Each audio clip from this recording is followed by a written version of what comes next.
පින්වත් මෙහෙණින් වහන්සේ පින්වත්නි හැමදෙනාම සූදානම් වෙන්නේ තමන් නමින් මිය පරලොව ගිය ඒ ග්‍රේස් උඩුමලගල මෑණියන්ට පින් අනුමෝදන් කිරීම පිණිස ධර්ම දේශනාමය පින්කමකට සහභාගී වෙන්න. නමුත් මේ ධර්ම දේශනාව ඒ මහත්මියට නෙවෙයි. මොකද මේ වෙනකොට ඒ මහත්මිය නැවත යම් තැනක ඉපදිලා යම් තැනක ඇති. අපි දන්නේ කොතනද කියලා. එයාට මේ ධර්ම දේශනාව අහන්නත් බෑ. අහුවට ප්‍රයෝජන ගන්නත් බෑ. මේ ධර්ම දේශනාව කා සඳහාද? මං ඉස්සරහා ඉන්න අය සඳහා. ඔබ සඳහා තමයි මේ ධර්ම දේශනාව. එතකොට මේකෙන් තමන්ගේ ජීවිතය හදාගෙන ජීවිතය වෙනස් කරගෙන ඒ තුලින් ලැබෙන පින ඒ තුලින් යමක් තමන්ට ලැබෙනවා නම් අන්නේ ලැබෙන දේ අපි එතුමියට අනුමෝදන් කිරීම තමයි කරන්න ඕනේ. එතකොට මේ බණ චාරිත්‍රයට අහන්න යන්න එපා. මේක ඇත්තටම බණක් නෙවෙයි. මේක ඔබේ ජීවිතය වෙනස් කරගන්න අවස්ථාවක්. මේක සාමාන්‍යයෙන් ඔබ පැත්තකට වෙලා බලාගෙන අහක බලාගෙන වැඳගෙන අහගෙන ඉන්න ඕන එකක් නෙවෙයි. මගේ මුණ දිහා බලාගෙන මගේ ඇස් දෙක දිහා බලාගෙන මගෙන් බලෙන් හරි උදුර ගන්න වගේ අහගන්න ඕන බණක්. මම එහෙම කියන්නේ මේ තුලින් තමන්ගේ ජීවිතේ අනිවාර්යයෙන්ම සාර්ථක වෙනවමයි. මොකද ධම්මෝසද සමන්නත්ති ඒතම් පිබත බික්කෝ. ධර්මයේ තරම් ඖෂධයක් නැහැ. එය පානය කරන්න කියන්නේ බුදුහාමුදුරුවෝ පානය කරවෝ කියලා කියන්නේ. කියන්නේ කරපිය. මම නෙවෙයි කියන්නේ බුදුහාමුදුරුවෝ. ඒ කියන්නේ එච්චරට වටිනවා. දැන් ළමයින්ට අධ්‍යාපනයේ වටිනාකම තේරෙන්නේ නැති වෙනකොට දෙමව්පියෝ ආදරෙන්ද ඇත්තටම අධ්‍යාපනය කරන්න කියන්නේ නෑ.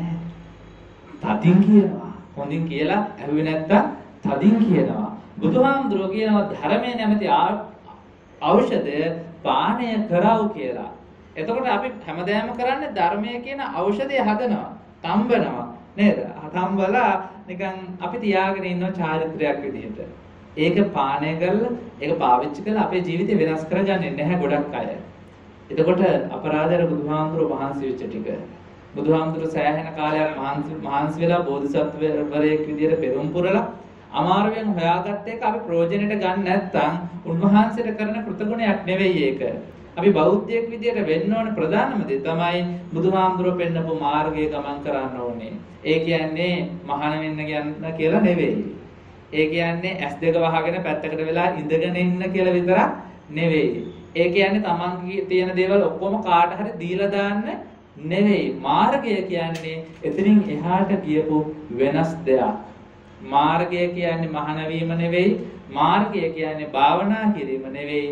මාර්ගය කියලා කියන්නේ තියෙන දේවල් ටික අනිත් අයට දෙන එක නෙවෙයි. මාර්ගය කියන්නේ පුහුණුවක්, ප්‍රැක්ටිස් එකක්. ඒ පුහුණුව තමා තුළ ඇති කරගන්න ඕන දෙයක්. මේ පුහුණුව ඇති කරගන්න ඕන ප්‍රධානම හේතුව තමයි මිනිස්සු සෑහෙන බයෙන් ඉන්නේ. මේ බය කියන දේ ගැන තමයි අද මම කතා කරන්න බලාපොරොත්තු වෙන්නේ. ඔබ නොපෙන්නුවට hina වෙලා හිටියට හරි බයයි. ඔකට වැඩිම බය මොකටද? අසාර්ථක වෙනවා. මැරෙන්න බය නැහැ කවුරුත්. ඒකනේ ටක් ගාලා ගිහිල්ලා කෝච්චියට බෙල්ල තියන්නේ. ඒකනේ බෙහෙත් බීලා පැනඩෝල් නේද සෑහෙන ප්‍රමාණයක් බීලා නිදාගන්න මැරෙන්න කියලා. බෙල්ල වැල දාගන්නේ. මේ ළමයි විභාගේ ෆේල් වෙන්න කැමති නෑ මැරෙන්න කැමති.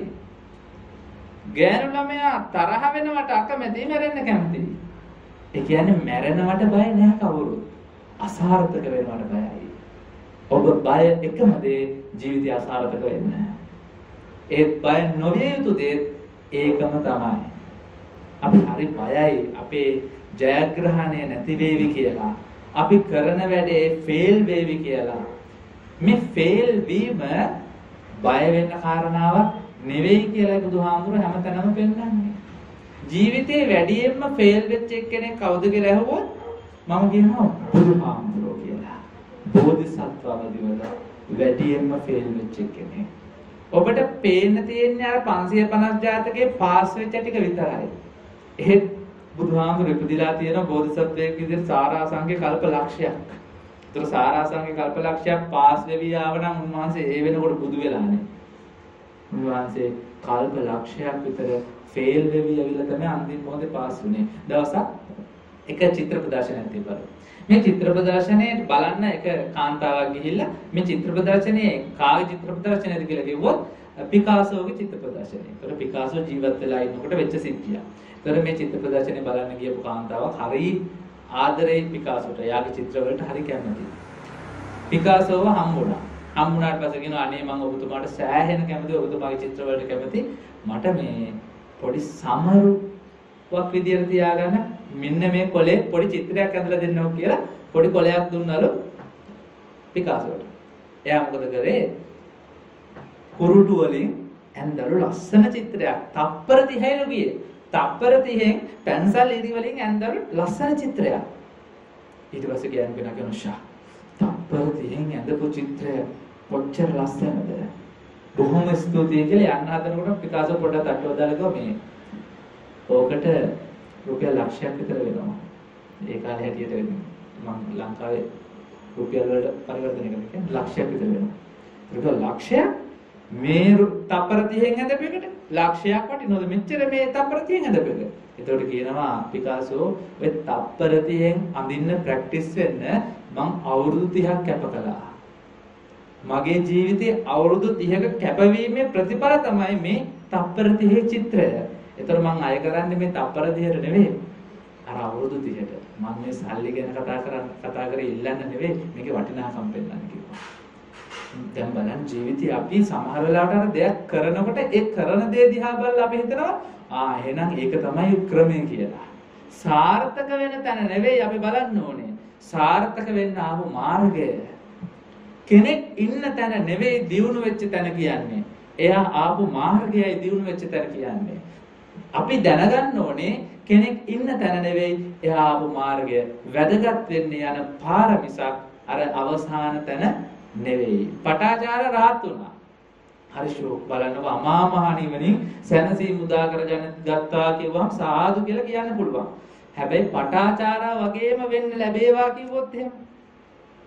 පටාචාර වගේ වුණොත් එහෙම අම්මා මැරෙනවා, තාත්තා මැරෙනවා, සහෝදරයා මැරෙනවා. නේ මහත්තයා මැරෙනවා, ළමයි දෙන්න මැරෙනවා. අන්තිමට මිනිස්සු ගණන් ගන්න නැති වෙනවා. ගහලා පානන නිර්වත්ව පාරේ දුවනවා පිස්සු හැදිලා. ඔබට ඒ ටික අයිති කරගන්න කැමතිද? ඔබ කැමතිද ඒ ටික අයිති කරගන්න? ඔබ කැමති අර අන්තිම රහත් ඵලය අයිති කරගන්න? ඒතර ආපු මාර්ගය ජීවිතය අච්චර අසාර්ථක වීම ගොඩකට මොහොත දීලා තමයි එයා සාර්ථක වුනේ. අපි අර සාර්ථක වීම දිහා බලලා අපිට හිතෙනවා අපිටත් එතනට යන්න ඕනේ කියලා. හැබැයි අරව නැතුව එහෙම බෑ. අරවත් එකමයි යන්න ඕනේ. දැන් කිසాగෞතමීගේ ළමයා මැරුණ නැත්නම් කිසాగෞතමී ඇත්තටම රහත් වෙයිද? නැහැ. කිසాగෞතමීගේ ළමයා මැරිච්ච එක තමයි කිසాగෞතමීට වෙච්ච හොඳම දේ.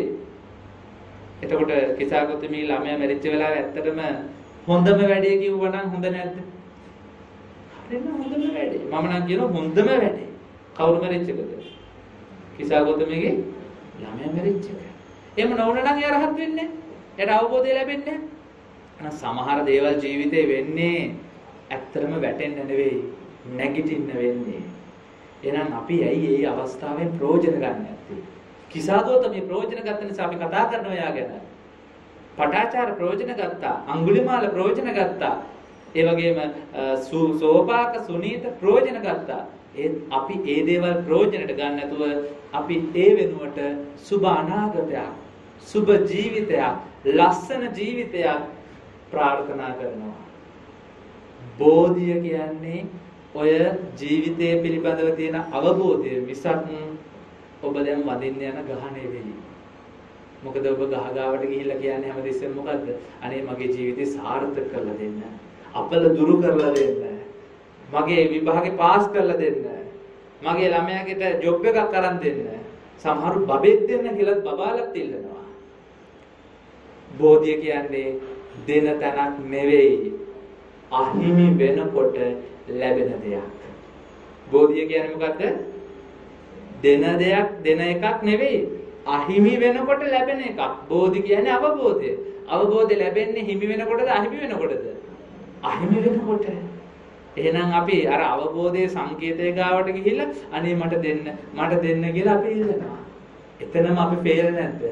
එතනම අපි අසාර්ථකයි බෞද්ධයෙක් විදියට.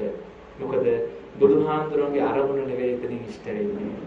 එතකොට බුදුහාමුදුරන්ගේ අරමුණ ඉෂ්ට කරන්න නම් අපි මොකද කරන්න ඕනේ? බෝධිය ගාවට ගිහිල්ලා ඉල්ලන්න ඕනේ. මට ප්‍රශ්න ලබා දේවා. මට කරදරම ලබා දේවා. මට එනහතම වදීවා. අපි කවදද ඉල්ලන්න අසාර්ථක වීම නෑ. ඇයි අපි හරි බයයි. අසාර්ථක වෙන්න බයයි. ජීවිතේ වැටෙන්න බයයි. ඒ බුදුහාමුදුරුවෝ කියන්නේ වැටෙන්න බය වෙන්න එපා. මොකද ඒක තමයි සාර්ථකත්වයේ ප්‍රධානම ලක්ෂණය වැටෙන එක. දැන් අපි දන්නවා දියැලක් උඩින් ඉඳන් පල්ලෙහාට වැටෙනවා. දියැල්ල වැටුනේ නැත්නම් අපි ඒකට කියනවාද දියැලක් කියලා? නෑ ඒකට අපි කියනවා ගංගක් කියලා. කවුරුත් ගංගවල් බලන්න යනවද? දියැලි බලන්න යනවා. මිනිස්සු යන්නේ ගංගවල් බලන්නද දියැලි බලන්නද? ගඟේ නාන්න යනවා. බලන්න යන්නේ දියැලි. එතකොට ලස්සන කොහේ ගලාගෙන යනකොටද කඩාගෙන වැටෙනකොටද? කඩාගෙන වැටෙනකොට දියැල්ල කඩාගෙන වැටෙනකොට ලස්සනයි වගේම තමයි ජීවිතේත් කඩාගෙන වැටෙනකොට හරි ලස්සනයි නේද? දැන් 2018 වගේ කිසිම ප්‍රශ්නයක් නැතුව කිසිම කරදරයක් නැතුව සුබ අලුත් අවුරුද්දක් කිව්වහම සුබ අලුත් අවුරුද්දක්ම ලැබිලා හොඳට ජීවිතේ ගත කරලා හිටියනම් කිසි ගතියක් නැහැනේ. පොඩි වෙනසකට එක්ක ඔන්න 2019 ලොකු ප්‍රශ්නයක් වුණා. එතකොට ඔන්න අර ඒකාකාරී බව වෙනස් වුණා. දැන් මේ අවුරුද්දේ ඊට වඩා ලොකු ප්‍රශ්නයක් වෙලා. ඒක තවත් ඒකාකාරී බව වෙනස් වෙලා. මං අහන්නේ හොඳ නැද්ද? හොඳ නැද්ද? හොඳම වැඩි අපිට. පොඩි චේන්ජ් එකකට. පොඩි වෙනසකටනේ ඒකාකාරී බවෙන් මිදෙන්න. අපි එහෙම දකින්නේ නැහැනේ. අර ලැබිච්ච දේ දකින්නෙම හැමතිස්සෙම අපිට වෙච්ච පාඩුව. හැබැයි ඒ තුලින් අපිට වෙන වාසිය අපි දකින්නේ නැහැ.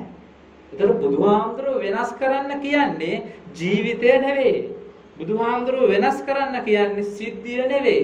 බුදුහාමුදුරුවෝ වෙනස් කරන්න කියන්නේ ඒ දිහා දකින විදිහ. ඒ දිහා මොනව කරන විදිහද? දකින විදිහ. අපි දකින විදිය වෙනස් කරන්නේ ජීවිතය වෙනස් කරන්න හදනවා. ජීවිතේ කවදාවත් වෙනස් කරන්න බෑ. අපිට පුළුවන් දැන් කොරෝනා නවත්තලා දාන්න. බෑ. අපිට බෑ.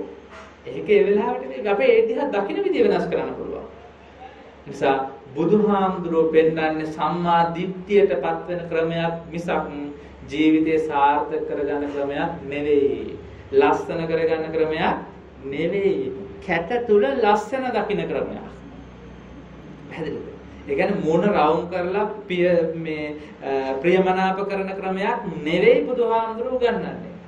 තියෙන මූණෙන් සතුට වෙන ක්‍රමයක්. පැහැදිලිද? තියෙන දේ සතුට වෙන ක්‍රමයක්. දැන් අපි හිතමු දැන් දානේ දැන් මේ බණ ඉවර වෙලා ඔයගොල්ලන්ට මොනවාරි දුන්නා කියලා දෙනවත් දන්නේ නැහැ. කෑම දුන්නා කියලා හිතන්නකෝ. දැන් කෑම දුන්නාට පස්සේ නේද පරිප්පුයි බතුයි තියෙන දැන් ජාතික ආහාරය.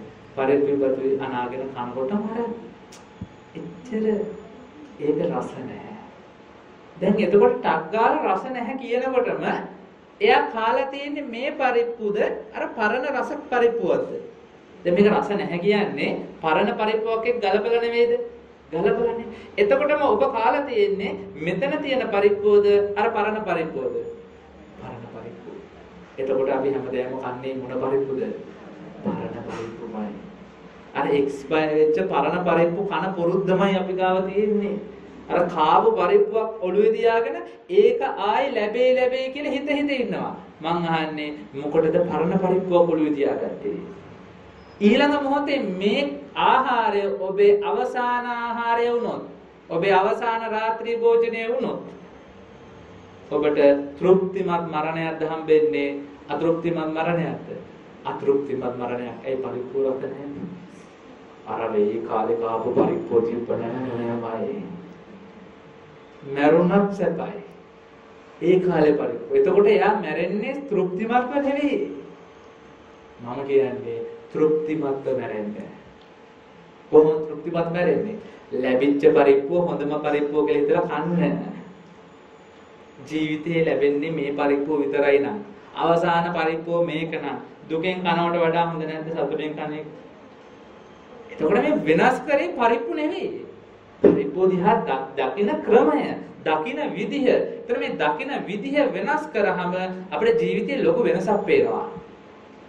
ජීවිතේ ලොකු වෙනසක් පේන්න පටන් ගන්නවා. දවසක් හාමුදුරුවෝ කෙනෙක් gadol බිත්තියක් බැන්දා.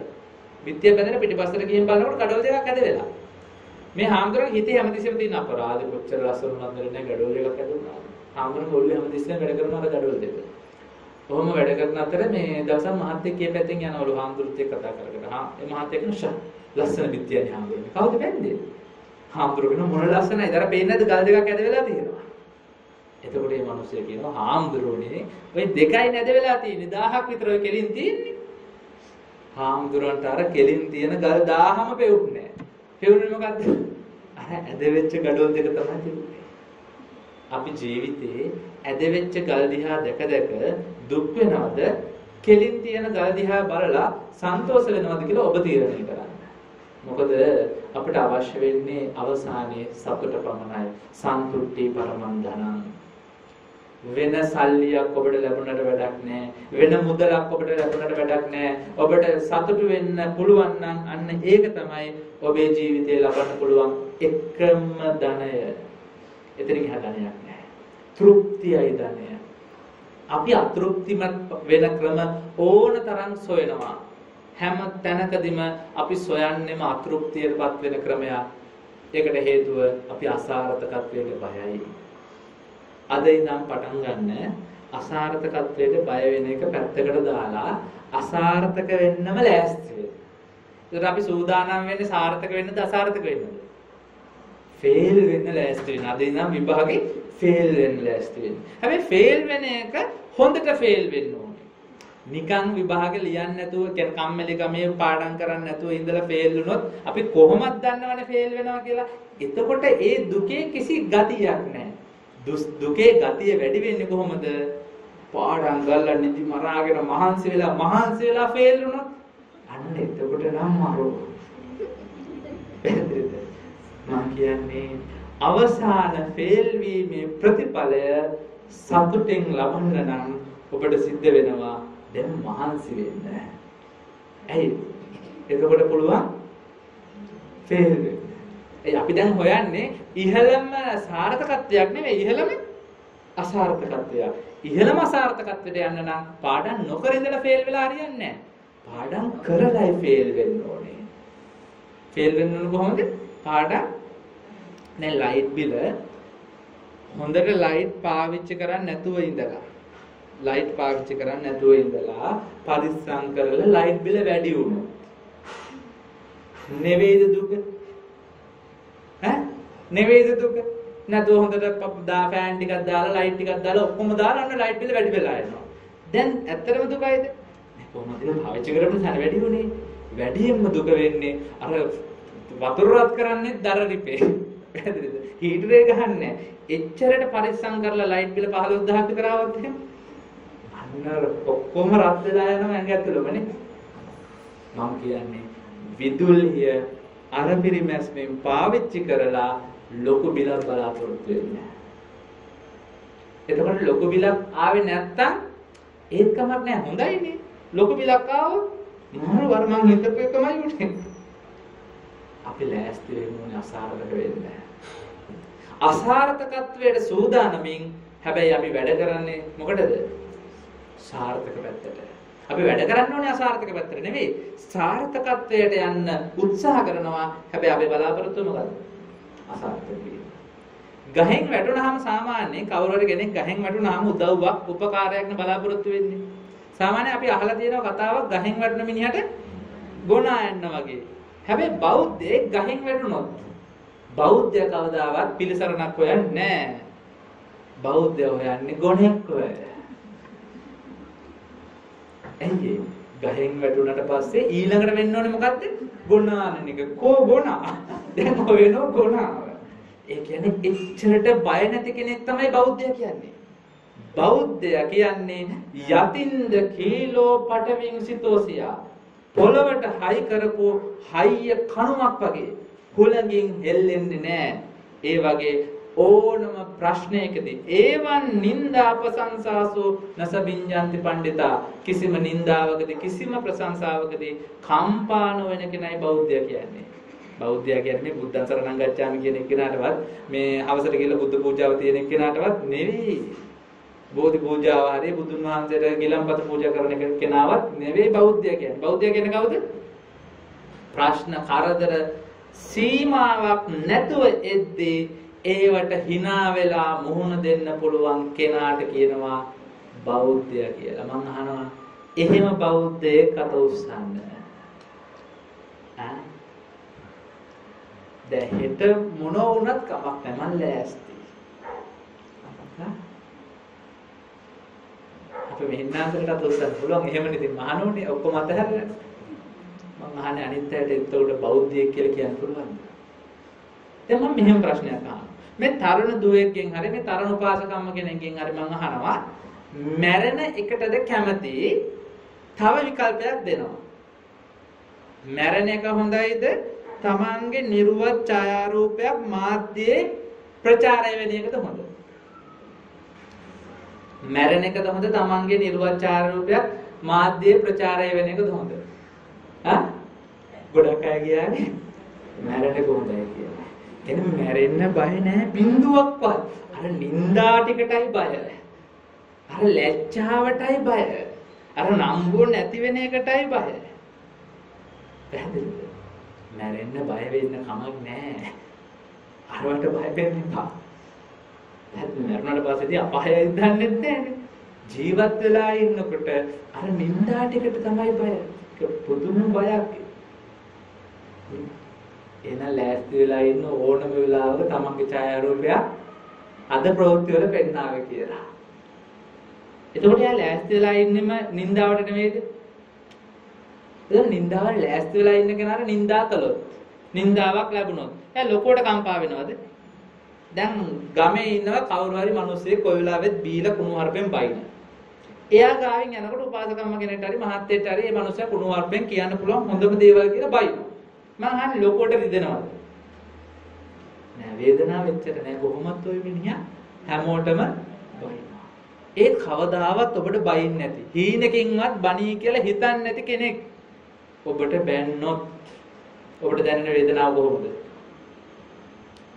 කියන්නේ බලාපොරොත්තු නොවනකොටනේ දුක ආතතිය මේ දුක විඩාව ශෝකය එන්නේ බලාපොරොත්තු වෙන දේවල් වුණොත්ද බලාපොරොත්තු නොවන දේවල් වුණොත්ද? අද ඉඳන් කපටි වෙන්න. කොහොමද කපටි වෙන්නේ? බලාපොරොත්තු නොවන දෙයට සූදානමින් සිටින්න. තාජුට්ටකින් මේ ස්ලැබ් එක අපේ ඔළුවට කඩා පාත් වේවි. සූදානමින් ඉන්න. අපෝ එහෙමනම් ඉන්නේ පිස්සුද පිස්සු කතා කරන්නේ නැහැ. එළියට බහිනකොටම අකුණු පහරක් වදීවි. අපෝ මම නම් පින් කළා තියෙන්නේ මේ කටිනෙරත් බාරගෙන දින මේ පාර වස් ආරාධනා කරන්නත් යනවා කිසිම කරදරයක් වෙන්නේ නැහැ. අපි ඉන්නේ එහෙම එකක ඉන්නේ වෙන්නේ නැහැ කියලා හිතාගෙන ඉන්නේ. ඒත් වෙන්න පුළුවන්. විය හැකි ලෑස්ති වෙන්න. සූදානම් වුණාම ඉවරයිනේ. හැදෙන්න. සූදානම් වුණාම ඉවරයිනේ. දැන් ඔබ සූදානම් නැති වුණාමනේ ප්‍රශ්නේ තියෙන්නේ. නේ? සූදානම් නැති වුණා. දැන් මෙහෙම හිතන්නකො. දැන් ඔන්න දැන් මම මාස්ක් එකක් දාගෙන ආවා. නේ? හාමුදුරු බයගෙන මහ ලොකුවට කතා කරන්නේ. පුදුම බයක් නෙමේ. මාස්ක් එකකුත් දාගෙන ඇවිල්ලා. පුදුම බයක් මේ හාමුදුරුවන්ගේ තියෙන්නේ. කෙනෙක්ට එහෙම කියන්න අපෝ මම නම් බය නෑ මම අයියෝ කොරෝනා නෙවෙයි මොකාවත් මම නම් යන ඕනම තැනක. මොකද මට හැදෙන්නේ නෑ. මං අහන්නේ මේ මිනිස්සේ මහා මෝඩයෙක් නෙමෙයිද? එයා මට හැදෙන්නේ නෑ කියලා අදි විශ්වාසයකින් ඉන්නවා. මං අහන්නේ එයා සූදානම්ද? නෑ. සූදානම් නෑ. ඇත්තටම බය වෙන්න ඕනේ එයා. මාස්ක් එක දාගෙන ඉන්න එක්කෙනා බය වෙන්න ඕනේ නෑ. ඇයි එයා සූදානම්? මම මේ කියන්නේ බය වීම කියලා කියන්නේ සූදානම් නොවීම නෙවෙයි. ඒ කියන්නේ බය නොවීම කියලා කියන්නේ සූදානම් නොවීම නෙවෙයි. සූදානම් වෙන්න ඕනේ. දැන් කවුරු හරි ගෙදරට ඇවිල්ලා Tamanට හරි තමන්ගේ දේවල්වලට හරි හානියක් කරනවා. තමන් ගෙදර තියෙන ලොකු පොල්ලක්. පොල්ල අතට ගන්නවා. පොල්ල අතට ගන්නේ බයටද සූදානමටද? ඈ? ඈ? බයෙන් ගන්නත් පුළුවන්. දැන් මෙන්න මිනිහ ගන්නවා. තව කෙනෙක් ඉන්නවා. ඕන එකෙක් කෙනෙක් කියන මමට රට වැඩක් නැහැ ඔය මොකක්වත් දැන් ඉන්නවා. දෙහි මිනිහ බය නැහැ තමයි. ඇත්තටම ඒක බය නැහැ නෙවෙයි මොඩකම. එයා සූදානම් නැහැ. සූදානම් නැතිව බය නොවී ඉඳීමක් නෙවෙයි බුදුහාමුදුරු ගන්නන්නේ. බුදුහාමුදුරු ගන්නන්නේ නිකන් අර මේ අර චිත්‍රපටි වල ඉන්න වීඩියෝ වගේ නේද? එහෙම බය නොවී ඉන්න එකක් නෙවෙයි. අයියන්නේ බිය නොවන්න මැරෙනාසටි මම පෙන්නන්නම් කියන මද්දුම් මඩ්ඩාරගේ මෝඩ බය නැතිකම නෙවෙයි බුදුහාමුදුරු පෙන්නන්නේ. මද්දුම් බණ්ඩාර නිර්භීත කෙනෙක් නෙවෙයි. මහලු ගොඩ උඩ දාගෙන දැන් මට පණේ වීඩියෝ කරන්න කවුද? මද්දුම් බණ්ඩාර කියන්නේ මහා නිර්භීත කෙනෙක් නෙවෙයි මහා ගොණෙක්. එහෙනම් එහෙම කියන්නේ. දැන් මැරුණානේ. දැන් කාටද ඒකෙන් වාසිය කාටවත් වාසියක් තියෙනවද? එයාටත් වාසියක් තියෙනවද? ඒක නෙවෙයි බුදුහාමුදුරෝ නිර්භීතකම කියන්නේ. නිර්භීතකම කියන්නේ මේ තමන්ගේ ජීවිතය දෙන එකවත් නේද? ඕනේකට මම ලෑස්ති කියලා නිකන් ජීවිතය අවදානම් කර දාගන්න එකවත් නෙවෙයි. නිර්භීතකම කියන්නේ මනස සූදානම් කරගන්න. මරණයට මම සූදානම්. ඒක මනස තුල තියාගන්න. එහෙම කියලා මේ මැරෙන්න කියලා නෙවෙයි කියන්නේ. මැරෙන්න කියලා නෙවෙයි කියන්නේ. දැන් ඉන්නවා මෙහෙම. දැන් මේ පුතා ඉන්නවා කියලා හිතන්න. මේ පුතාට කවුරු හරි කෙනෙක් ගහන්න එනවා. මෙයා බය නැති එක්කෙනෙක්. මෙයා යනවා මම බය නැහැ. මං දෙන්නම්කෝ කියලා යනවා. මම මෝඩයෙක්. එහෙමනම් හොඳේ ඔයා නෙවෙයි. එහෙමනම් මම ඉස්සර මට ගහන්න එනකොට හැමදේම මම මොකක්ද දන්නවද කරන්නේ? දුවනවා. මම කවදාවත් ඉස්කෝලේ කුටි කාලේ නැහැ. දුවන්න දක්ෂයි. මාව අල්ලන්න බෑ කාටවත්. ගහන්න ආපු ගමන් දුවනවා. මහා බයගුල්ලෙක් කියලා කියනවා ඇති. ඒත් මම කල්පනා කරන්නේ මං ඉඳලා එයා මට ගැහුවොත් පාඩුවක් තියෙනවා කුටි කන පාඩුව. ආයි මං පෙරලා ගැහුවොත් ඒත් පාඩුවේනේ.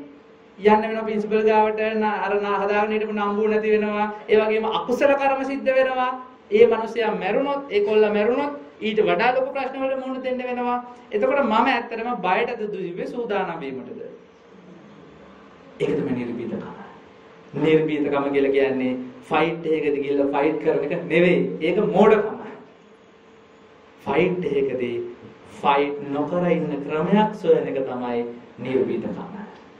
ඒ කියන්නේ එයාට පාඩුවකුත් නොවන මට පාඩුවකුත් නොවන ක්‍රමයක් සොයන්න.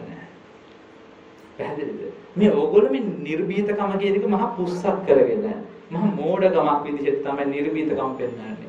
නිර්භීතයි කියලා කියන්නේ ප්‍රශ්න වලට මුහුණ දෙන්න සූදානම්. ඒ කියන්නේ මට අර බයගොල්ලා කියන වචනේ අහන්න මම සූදානම්. ඕගොල්ලෝ ඇත්තටම ගහගන්න යන්නේ ගහන්නම නෙවෙයි. නොගහ හිටියොත් එහෙම අර බයගොල්ලා කියන නරක නාමය ගාව ගන්න වේවි කියලා. නම්බුරක ගන්නයි ගිහිල්ලා කුටි කාලේ එන්නේ. ඔය කොල්ල ගොඩක් අය කුටි කාලේ එන්නේ නම්බුරක ගන්න ගිහිල්ලා. මම කියන්නේ නම්බුව අතහැරලා දාන්න. සූදානම් වෙන්න මොකටද? නම්බුව නැති කරගන්න. එතකොට කුටි ගන්න ඕනද? නෑ. හරි ලේසි. හොඳ නැද්ද ඒ ක්‍රමේ? ඒ ක්‍රමේ හරි හොඳයි. හොඳ ජොබ් එකක් කරන්න යන්නේ සල්ලි ගොඩක් හම්බෙන නිසාද? ඕගොල්ලෝ අර ඉහළ ගනේ නිලයකට යන්න හදන්නේ ඒ නිලය තුල සල්ලි ගොඩක් හම්බෙන නිසාද? නැහැ. ඒ නිලය තුල නම්බුවක් තියෙන නිසා. හැබැයි ඊට වඩා හම්බ කරනවා ඊට වඩා පල්ලෙහා නිලවල ඉන්න අය. ඊට වඩා හම්බ කරනවා. අර ડોක්ටර් කෙනෙක් වෙනවා කියන එක හොඳයි තමයි. ඒකට දාන කැපවීම, ඒකට දාන මානසික ආතතිය, ඒකට යන වියදම, ඒවත් එක්ක ගලපලා බැලුවාම ડોක්ටර්ගේ ආදායම මදි. ඒ කැපවීමට ලැබෙන ප්‍රතිඵලය මදි. හැබැයි නම්බුව නම්බුව තියෙනවා. නම්බුව හොයන්න එපා. ඔබට ඕනේ සන්තෝෂය නම් ඔබ නම්බුව හොයන්න යන්න එපා. ඔබ අවශ්‍යතාවය අනුව වැඩ කරන්න. අවශ්‍යතාවය අනුව වැඩ කරන්න. ඔබට ඕනේ මුදල් නම් නරක වැඩ නොකර මුදල් හොයන්න ක්‍රමයක් හොයාගන්න. හැබැයි එහෙම කියලා තමන්ගේ ජීවිතයේ තියෙන සතුට, සහනය, නිදහස කැප කරලා දාන්න යන්න එපා.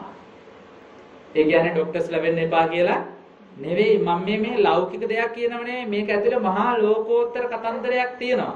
ඒක තමන් දැනගන්න ඕන, තෝරලා බේරලා ගන්න.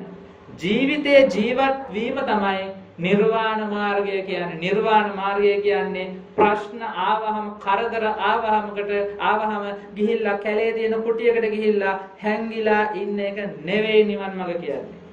නිවන් මඟ කියන්නේ ප්‍රශ්න කරදර මේ සියල්ල මැද්දේ මුහුණ දෙන එක. හැබැයි අර ආරණ්‍යක කුටියකට ගිහිල්ලා Tamanට විවේකීව භාවනා කරන්න අවශ්‍යතාවයට ගියාට කමක් නැහැ. ඒත් ඔබ ගොඩක් වෙලාවට එහෙම යන්නේ ජීවිතේ ප්‍රශ්න දරා ගන්න බැරිව. මේවට මුහුණ දෙන්න බැරිව. එහෙම මුහුණ දෙන්න බැරුව එතනට ගිහිල්ලා වැඩක් නැහැ. මට මෙතනත් එකයි එතනත් එකයි කියන මානසික ස්ථාවරත්වයත් එක්ක ඕන තැනකට ගියාට කමක් නැහැ. කියන්නේ ගෙදර මහත්තයාගේ ප්‍රශ්න නිසා ඔබ ගිහිල්ලා ආරණ්‍යක මහාන වෙලා හරි කොහොම හරි භාවනා කර කර ඉන්නවා. මං අහන්නේ ඔබේ හිතේ ධෛර්යය වැඩි වෙනවද? ශක්තිය වැඩි වෙනවද? ඔබට පුළුවන් වෙන්න ඕනේ ඒ ප්‍රශ්නය තුලම එතනම ඔබට පුළුවන් වෙන්න ඕනේ ඉවසීම, ධෛර්යය, වීරිය හදාගන්න. ප්‍රශ්න කරදර මැද්දේ හදාගන්න බැරි වීරිය ප්‍රශ්න කරදර නැතුව හදාගන්න හම්බෙන්නේ නැහැ. දැන් මේ පුතා කියනවා මම කාත් එක්කවත් තරහ ගන්නෑ, මම කාටවත් ගහන්නේ නැහැ, කාටවත් බයින්නේ නැහැ. හැබැයි කියන්නේ කවුරුත් නැති තැනක ඉඳන්. මං අහන්නේ එයා සාර්ථකද? කවුරුත් නැති තැනක, ප්‍රශ්නයක් හදාගන්න කෙනෙක් නැති තැනක ඉඳන් මම ප්‍රශ්නයක් ඇති කරගන්නේ නැහැ, මම තරහ ගන්නෑ කියන එක සාධාරණද? එහෙනම් තරහ ඇති කරගන්නේ නැහැ කියලා කියන්න ඕන කොතන ඉඳගෙනද? ප්‍රශ්න මැද්දේ ඉඳගෙන, කරදර මැද්දේ ඉඳගෙන, පීඩාව මැද්දේ ඉඳගෙන. එහෙනම් ඔබට පුළුවන් වෙන්න ඕනේ මේ ජීවිතයේ තියෙන පීඩාව නැති කරගන්න නෙවෙයි. ඒ කියන්නේ ප්‍රශ්න නවත්තන්න නෙවෙයි. ප්‍රශ්න වලට සාර්ථකව මුහුණ දීලා මානසිකව ඇති වෙන පීඩනය නවත්ත ගන්න. එහෙනම් බුදුහාමුදුරුවෝ ඔබට ලබා දෙන්නේ හොඳ ජීවිතයක් නම් නෙවෙයි. බෞද්ධයෙක් වුණාට යහපත් ජීවිතයක් නම් ලැබෙන්නේ නැහැ. හැබැයි මොනවා ලැබුණත් ඒක යහපත් විදිහට බලන්න පුළුවන් මනසක් ඔබට ළඟා කරගන්න පුළුවන් බෞද්ධයෙක් විදිහට. මොකක්ද ලබා ගන්න පුළුවන්? සුබ ජීවිතයක්ද නැත්නම් යහපත් විදියට ඕන දෙයක් බාර ගන්න පුළුවන් ජීවිතයක්ද? යහපත් විදියට ඕන දෙයක් බාර ගන්න පුළුවන් ජීවිතයක්. මම මේ කතාව එක දවසකුත් කිව්වා මේ මහත්තයලා ගෙදරදී.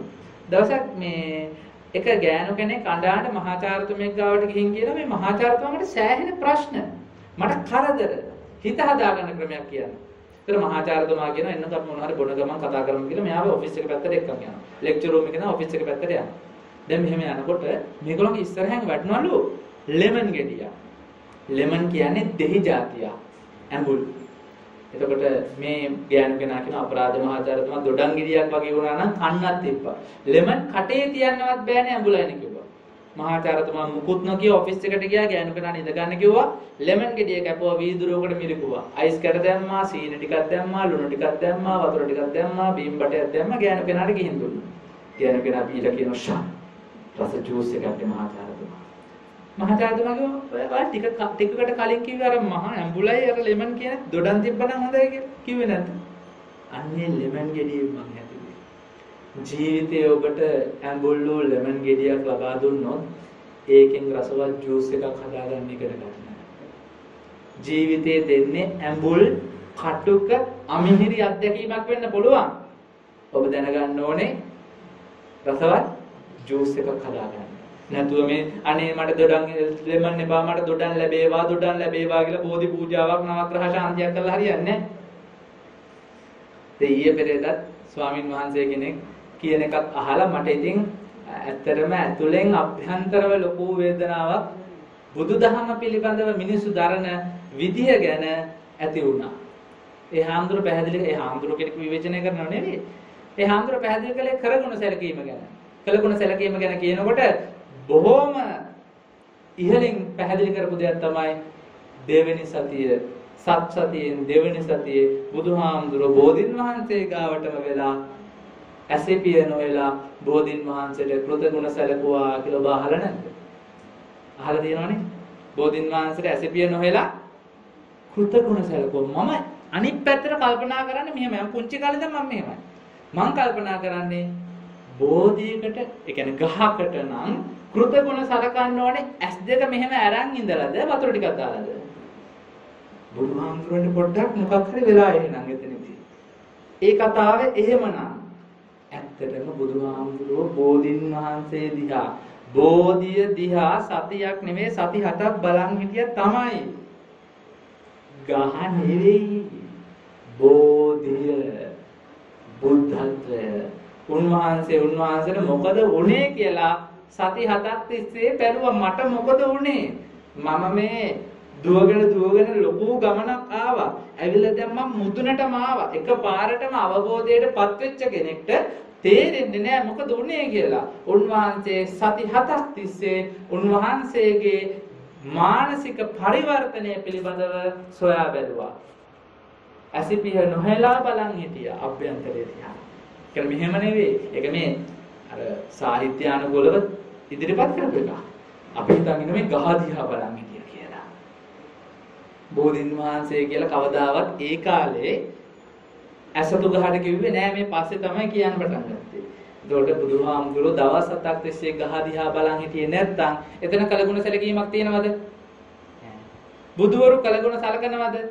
සලකනවා. හැබැයි අරක ඒකට උපමාවක් නෙවෙයි. එතකොට මේ බුද්ධ ආගම කොතන එතන ඉඳන්ම වැරදින්නේ. එතකොට එතන තියෙන මේ වටින හරය අතහැරලා දාලා අපි ගන්න වෙන විකල්පයක්. වෙන දෙයක් ගන්න. ඒ වගේ ඔබ බොහෝ තැන්වල බුදුදහමේ තියෙන දේවල් වලින් වටිනා කියන දේවල් අතහැරලා දාලා ඒක ආගමක් බවටම පත් කරගෙන තියෙනවා. ආගමක් බවට පත් කරගෙන සරණක් නැති පිහිටක් නැති මිනිස්සු සරණක් සොයනවා බාහිරයෙන්. ඔයගොල්ලෝගේ ජීවිතේ තියෙන බය අසාර්ථක වීමට බය නිසා ඔබ මොකද කරන්නේ? ගිහිල්ලා සරණක් හොයනවා. තමන්ගේ හිත ශක්තිමත් කරගන්න කොහෙන් හරි නේද? ගිහිල්ලා දෙහිගෙඩියයි මිරිස් කෑලි තුනයි ගිහිල්ලා එල්ලනවා වාහනේ ඉස්සරහා. හිතනවා දෙහිගෙඩියයි මිරිස් කෑලි තුනේ නෙවෙයි වාහනේ බේරේවි අනතුරු වලින් කියලා. මම මොඩයි. ජපානයෙන් එවෙනකොට කොහොම ආරක්ෂිත ක්‍රමා උපාංග හයි කරලා එවන්නේ. අපේ අය දෙහිගෙඩියයි මිරිස් කෑලි තුනයි එල්ලනවා ආරක්ෂාවට. අපරාධනේ ජපානයට යවුවනම් දෙහිගෙඩියයි මිරිස් කෑලි තුනයි ආරක්ෂාව සපයන්න තිබ්බා. මං අහන්නේ ලංකාවේ වාහන හැම එකක්ම කතරගම ගෙනිච්චාම හැප්පෙන්නේ නැත්නම් ඔය හැප්පෙන ඒවා පිටරටින් වෙනම කෙනා පොත. ලංකාවට ගෙන හැම වාහනයක්ම ඔය කතරගම අරන් යනවා. ඒක හැප්පෙන්නේ නැද්ද? හැප්පෙනවා. හැප්පෙන්න තියෙනවා නම් හැප්පෙනවා. හැප්පෙන්න නැත්නම් හැප්පෙන්නේ නැහැ. ඒක වෙන්නත් පුළුවන් නොවෙන්නත් පුළුවන්. ඒකට මේ දෙහිගෙඩියයි මිරිස් කෑලි තුන එල්ලලා හරියන්නේ නැහැ. මම කියන්නේ ඔබේ හිතේ ඔපරේෂන් එකකට හරි මොකක් හරි ජීවිතේ අසාර්ථක විය හැකි තැනකදී ඔබ පිරිත් නූලක් බැඳන් යන්නේ ඇයි? විභාගයට යනකොට හරි ඔපරේෂන් එකකට යනකොට හරි මොකක් හරි වටිනා කියන දෙයකට යනකොට අසාර්ථක වෙනකොට බයෙන් නේද පිරිත් නූලක් බැඳගෙන යන්නේ? නේ? එතකොට ඔබ හිතනවා අර පිරිත් නූලේ මොකක් හරි එකකින් මගේ හිතේ ප්‍රශ්නේ විසඳේවි. يعني මගේ හිතේ ශක්තිය තියෙවි. මොකටද මේ අර ශක්තිය නූලකට දැම්මේ? ශක්තිය තියෙන්නේ නූලේ නෙවෙයි. ශක්තිය තියෙන්නේ කොහෙද? තමන්ගේ හිතේ. අත්තාහි අත්තනෝ නාතෝ කෝහි නාතෝ පරෝසියා. තමන්ට තියෙන එකම සරණ තමන් නම් නූලකින් සරණ හොයන්නේ ඇයි? ගහකින් සරණ හොයන්නේ ඇයි? පහනකින් සරණ හොයන්නේ ඇයි? දෙවියෙක්ගෙන් සරණ හොයන්නේ ඇයි? වෙන දේවල් වලින් සරණ හොයන්නේ ඇයි? ඔබ බෞද්ධයෙක් නම් බුද්ධ වචනය පිළිගන්න. බුද්ධ වචනය පිළිගන්නවා කියලා කියන්නේ ඔබට කරන්න පුළුවන් එකම දේ තමයි තමන් නිවැරදි නම් තමන් අවංක නම් ලැබෙන්නේ අසාර්ථක වීමක් නම් ඒක බාර ගන්න, සාර්ථක වීමක් නම් ඒක බාර ගන්න. අවංකව අව්‍යාජව වැඩේ ඉස්සරහට කරගෙන යන්න. ඒක සාර්ථක වෙනවා නෑ, වෙන්නේ නෑ. වෙන්නත් පුළුවන්, නොවෙන්නත් පුළුවන්. හැබැයි ඔබේ හිත වැටෙන්නේ නෑ. පැහැදිලිද? මම කියන්නේ සාර්ථක වෙනවාමයි කියලා. වෙන්නත් පුළුවන්, නොවෙන්නත් පුළුවන්. හැබැයි ඔබේ හිත වැටෙන්නේ නෑ. ඔබ තමන්ගේ අවංකත්වයේ අව්‍යාජත්වයේ තියාගෙන බුදුහාමුදුරන්ගේ බුද්ධ වචනේ පිළි අරගෙන විභාගයකට මුහුණ දුන්නොත් ඔබ විභාගේ පාස් වෙනවද?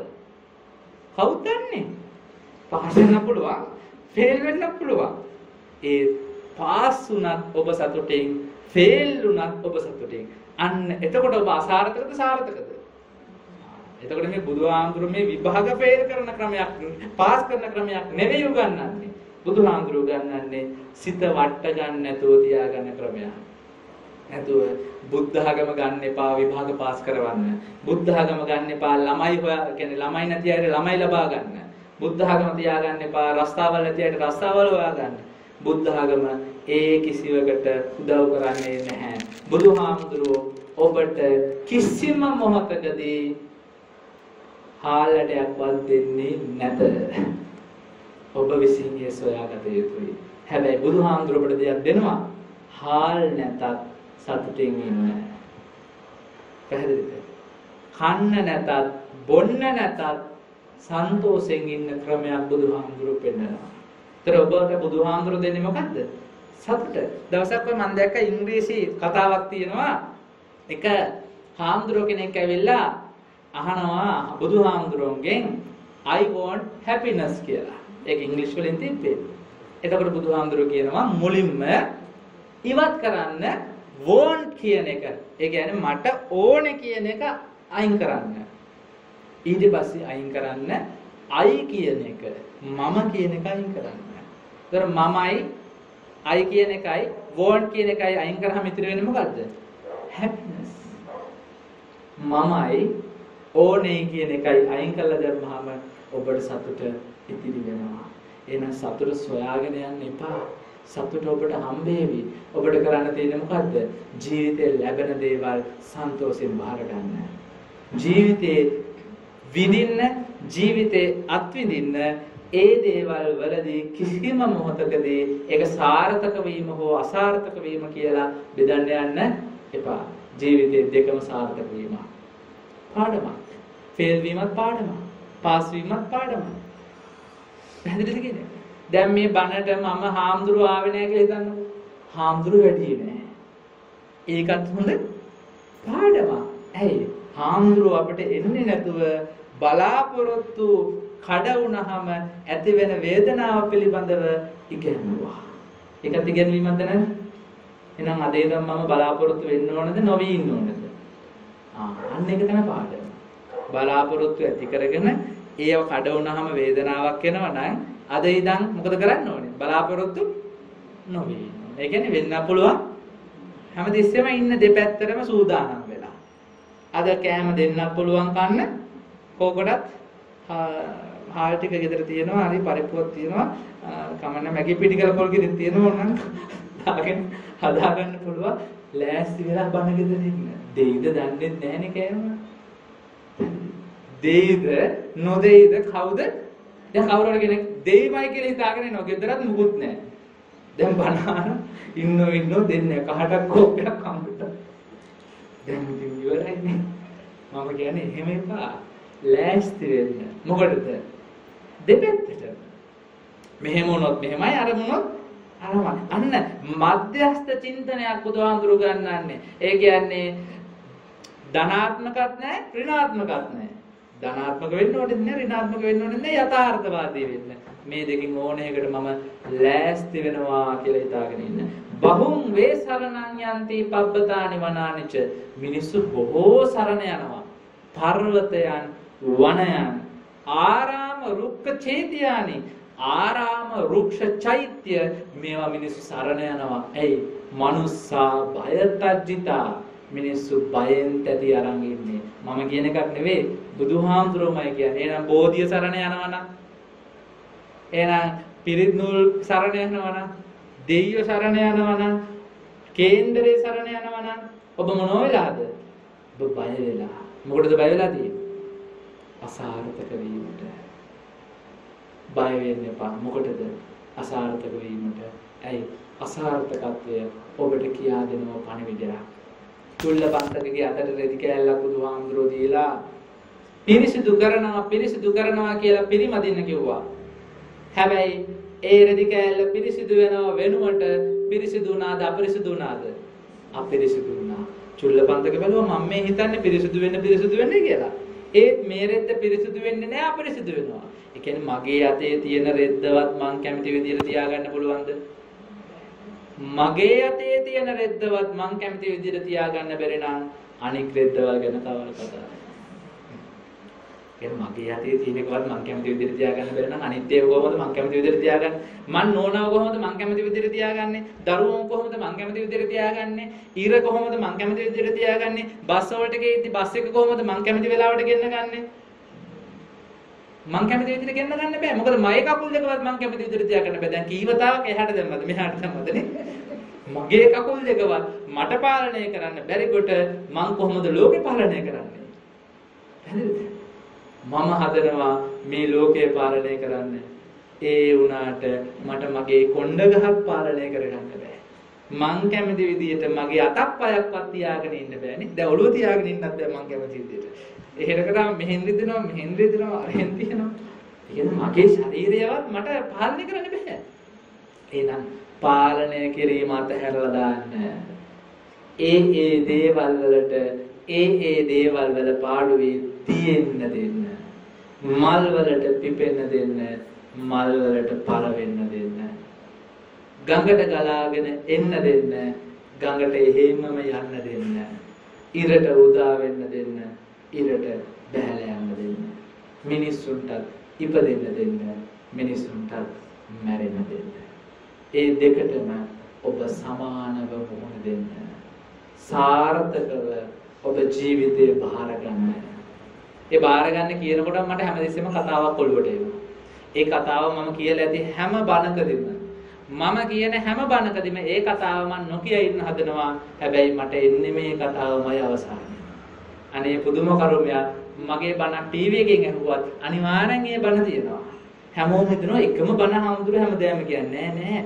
කොහෙන් ගියත් අන්තිමට ඇවිල්ලා එතනින් නවතිනවා. ඒකට හේතුව ඒක තමයි මගේ ජීවිතේ සාර්ථක කරන එකම කතාව. තරුණ ගෑල්ලම කිටිය. මේ ගෑල්ලම කසාද මෙතන නෑ. පන්සලක් ගාව හිටියේ.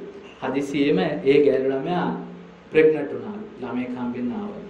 දැන් හැමෝටම ප්‍රශ්නයක් විවාහ වෙලා නෑ. කාගේද ළමයා? කවුද කියන්නේ ඒ ළමයා කාගේද කියලා. ඒක කොහොම කාලයක් ගියා. ළමයා හම්බුණා. හම්බුණාට පස්සේ අම්මලා වද දෙදී අහනවා. බැරිම දන කිව්වා පන්සලේ ලොකු හම්බුරගේ ළමයා. ඊට පස්සේ මේ මිනිස්සු මේ ළමයා වරගෙන ගියලු පන්සලට. ගිහිල්ලා හාමුදුරන්ට බනින්න පුළුවන් බැනුම් ඔක්කොම බැනලා තියාගන්න ඔයගේ ළමයා කියලා ළමයා දුන්නලු හාමුදුරුවන්ට. හාමුදුරුවෝ මොකද කළේ? ඒකත් හොඳයි. ළමයා බාරගත්තා. මිනිස්සු ගෙදර ගියා. දුව අහන කොහොම ළමයා? ළමයා ඉතින් හාමුදුරුවන් කියපුවසත් හාමුදුරුවන්ට දීලා මොනවද ඔයගොල්ලෝ කරේ? ඕගොල්ලෝ හාමුදුරන්ට කරු කරනවනේ අනික බයයිනේ මුකුත් නොකියාව කියලා ඉතලා කල් ගන්න ඕනාට එයාගේ නම කිව්වේ. එයාගේ නෙවෙයි ළමයා සිරිපාලයාගේ. ඊට පස්සේ හරි ප්‍රශ්නයක්. ඊට පස්සේ මේ මිනිස්සු පන්සලට ගිහිල්ලා අනේ හාමුදුරනේ අපිට සමාව දෙන්න. අර කෙල්ලට පිස්සු බොරු කියලා තියෙන්නේ සිරිපාලයාගේ කොල්ලන්ට. අපි අපරාධ වහන්සේට බැන්නා. අපිට සමාව වෙලා අපේ ළමයා වාපව අපිට දෙන්න. ඒකත් හොඳයි. ළමයා දුරලා හාමුදුරුවෝ මිනිස්සුන්ට බලන්න කොච්චර නිදහස්ද හාමුදුරුවෝ. මහා නින්දාවක් ලැබුණා. දැන් ඇඬුවයි කියලා වැඩක් තියනවද? වෙච්ච දේ වෙලා ඉවරනේ. කරේ මොකද්ද? ඒකත් හොඳයි. ඊට පස්සේ ඒ හාමුදුරුවෝ ප්‍රශ්නේ නිදහස් වුණා. ඒකත් හොඳයි. එහෙනම් ජීවිතේ බාර ගන්න බැරි ශක්තිය බාර ගන්න බැරි නම් ඔබට ඒ ශක්තිය ඇති කරගන්න මේ වචනය භාවිතා කරන්න. ඔබේ මානසික ශක්තිය අඩුම තරමේ හැදේවි මෙන්න මේ වචනයෙන්. මොකද කරන්නේ තේද? හැම එකටම ඉඳන් ඒකත් හොඳයි. දැන් මෙතනින් පල්ලෙහාට පහිනකොට කකුල පැනලා දැඩ බඩංගල වැටෙනවා. වැටෙනකොට මම හිතාගෙන වටින ඒකත් හොඳයි. අද කෑම නොදුන්නත් ඒකත් හොඳයි. මොනවා හරි දුන්නොත් කහට එකක් හරි ඒකත් හොඳයි. හැදෙන්නද? බාර ගන්න. ජීවිතේ බාර ගන්න. බාර ගන්න නැත්නම් ඔබට හඬන්න වේවි, දුක් වෙන්න වේවි, වැළපෙන්න වේවි, සියදි විහානි කරගන්න වේවි. ඔබට එහෙම නොවි ඉන්න ඕන නම් මේ වචන ටික මතක තියාගන්න. ඔක්කොම ටික නැතත් මේ අන්තිම වචනේ හරි කමක් නැහැ, මතක තියාගන්න. මේ ළමයින්ට මම හැමතිස්සෙම කියන්නේ මේ වචනේ මතක තියාගන්න. එතකොට යාළුවෝ තරහ වුණත් කියන්න තියෙන එකම දෙයයි හොඳයි. විභාග ෆේල් වුණත් විභාග පාස් වුණත් කියන්න තියෙන එක දෙයයි හොඳයි. කසාදේ තිබ්බත් කසාදේ කැඩිලා ගියත් කියන්න තියෙන එක දෙයයි හොඳයි. අද ගෙදර යනකොට මහත්ය ගිහිල්ලා වෙන කෙනෙක් එක්ක. ඒක ඊටත් හොඳයි. ජීවිතේ බාර ගන්න. මම මේ ඇත්තටම විහිළුවක් කරනව නෙවෙයි.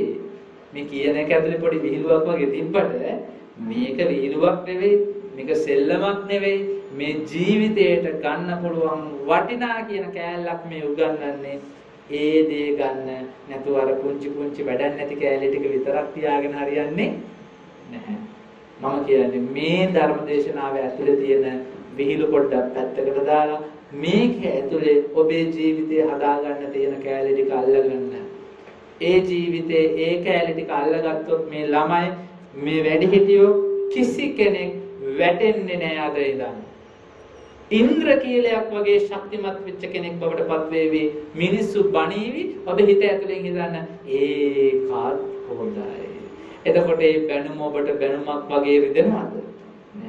ඔබට වෙන්දට බැනුම් රිදුනට දැන් රිදෙන්නේ නැතු වෙලාවි. එහෙනම් අද ඉඳන් ප්‍රශ්නම බලාපොරොත්තු වෙන්න, කරදරම බලාපොරොත්තු වෙන්න, ජීවිතේ වැටීම් අසාර්ථක වීම බලාපොරොත්තු වෙන්න. ඒ දේවල් එහෙම වෙනකොට හිතන්න එක වචනයක් මොකද්ද? ඒකත් හොඳයි. පුතා බලන්න ආවේ නැහැ මාසෙකින්. ඒකත් හොඳයි. කොරෝනා හැදලා ඉස්කෝලේ යන්නත් නැහැ. ඒකත් හොඳයි. ඡන්දෙන් පස්සේ ආයෙ ඇඳරි නීතිය දාවි. ඒකත් හොඳයි. ඒකත් හොඳ නැද්ද? හොඳයිනේ. දැන් මේ අවුරුද්දම කොච්චර විනෝදෙන් හිටියදනේ. දරුවොත් එක්ක එකතු වෙලා එළවලු හිටෙව්වා. කවදා කරන්න හිතපොද ඕගොල්ලෝ හිතුවේ ඕවා පෙන්ෂන් ගිහිල්ලා පස්සේ කරන්න. එතකොට අර පොඩි කොල්ලා ලොකු වෙලා. එතකොට ඒකගේ ළමයි බලා ගන්නවා. කවදාවත් එළවලු හිටවන්න හම්බෙන්නේ නැහැ. එහෙනම් ජීවිතේ ඔබට ලබා දුන්නා රසවත් ලෙමන් ගෙඩියක්. නෑ ඇම්බුල් ලෙමන් ගෙඩියක්. හැබැයි ඔබ දැනගන්න ඕනේ ඒකෙන් රසවත් ජූස් එකක් හදාගන්න. ඔබට ලබා දුන්න හොඳ අවස්ථාවක්. මීට වඩා ජීවිතය ගැන හිතන්න. දිව්වට වැඩක් නෑ. ඉගෙනීම වැඩක් නෑ. රස්සාවල් වැඩක් නෑ. සල්ලි වැඩක් නෑ. කොරෝනා අපට උගන්වපු දේ තමයි අවසානයේ ඉතුරු වෙන්නේ ඔබේ සන්තෝෂ පමණයි. සන්තෝෂය හැර ඔබට කිසිවක් ඉතිරි වෙන්නේ නෑ. ඒක නිසා ඒක මතක තියාගන්න. ඒකයි ධර්මදේශනාව. ඔබේ ජීවිතය සාර්ථක කරගන්න අවශ්‍ය එකම වචනය ඒකත් එන අද ඉඳන් සරණ යන්න බෑ. පිරිනිදුල් බඳින්න එපා, බෝධි පූජා තියන්න එපා කිව්වේ නෑ මම. ඒව ඒ විදිහටම කරගෙන යන්න. හැබැයි තේරුම් ගන්න බුදුහාමුදුරුවෝ කිව්වේ ඒවා මේව පස්සේ හදාගත්ත චාරිත්‍රය. බුදුහාමුදුරුවෝ බෝධි පූජා තියන්න කිව්වේ නෑ, බුදුහාමුදුරුවෝ පිරිනිදුල් බඳින්න කිව්වේ නෑ, බුදුහාමුදුරුවෝ පිරිත් කියන්න කිව්වෙත් නෑ. විශාලා මහනුවරට ගිහිල්ලා බුදුහාමුදුරුවෝ තුන් බිය නැති කරා මිසක් ලෙඩ නැති කරේ නෑ. වැසි වැස්සෙන්නේ නෑ. මොකද නැති කලේ? තුන් බිය නැති කලේ. බිය නැති කලේ. අමනුෂ්‍යයන්ට තියෙන බියයි නැති කලේ. දුර්භීක්ෂයට තියෙන බියයි නැති කලේ. රෝගයන්ට තියෙන බියයි නැති කරේ. නැතුව බුදුහාමුදුරුවෝ රෝග නැති කරේ නෑ. අමනුෂ්‍ය නැති කරේ නැහැ. දුර්භීක්ෂ නැති කරේ නෑ. මිනිස්සුන්ගේ බය නැති වුණාම ඉබේම අරව නැති වෙලා ගියා. පැහැදිලිද? මේ බුදුහාමුදුරුවෝ කරන්නේ මහා ප්‍රාතිහාර කියන්නේ මේ එළියේ පේනේව නෙවෙයි. මේ මනස ඇතුළේ වෙන ප්‍රාතිහාර බුදුහාමුදුරුවෝ කරන්නේ. ඒත් ඕගොල්ලෝ හිතන් ඉන්නේ එළිය වෙන ප්‍රාතිහාර වේවි. ඒ කියන්නේ පිරිත් කියනකොට වැස්ස වැටෙනවා. මම බැලුවා try කරලා. නෑ වැස්ස වහින්නේ වැස්ස වෙලාවට පිරිත් කියන්නේ පිරිත් කියන වෙලාවට. දෙක එකට ගැලපුවාම අපි හිතනවා සාදු සාදු පිරිත් කියනකොට වහිනවා. ඉතින් දැනුත් වහින් පොඩ පොඩ ඒ කියන්නේ ඕව ගලප ගන්න එපා. බුද්ධ ආගම කියන්නේ සුනාමිය ආවලු. බුදු පිළිම ඉතිරි වෙලා ඔක්කොම ගහගෙන ගියාලු. බුදුහාමුදුරුවෝ කෙනෙක්නේ. තමන්ගේ පිළිම ටික විතරක් තියාගෙන අනිත් ඒවා ටික ඔක්කොම ගහගෙන ගිහිල්ලා. එහෙම හිතන්නවත් එපා. බුදු පිළිම රැකුනේ ආශ්චර්යයකට නෙවෙයි. බුදු පිළිම රවුම් නිසා. ඒ හැඩේ තියෙන ශිව පිළිමක් තිබ්බා.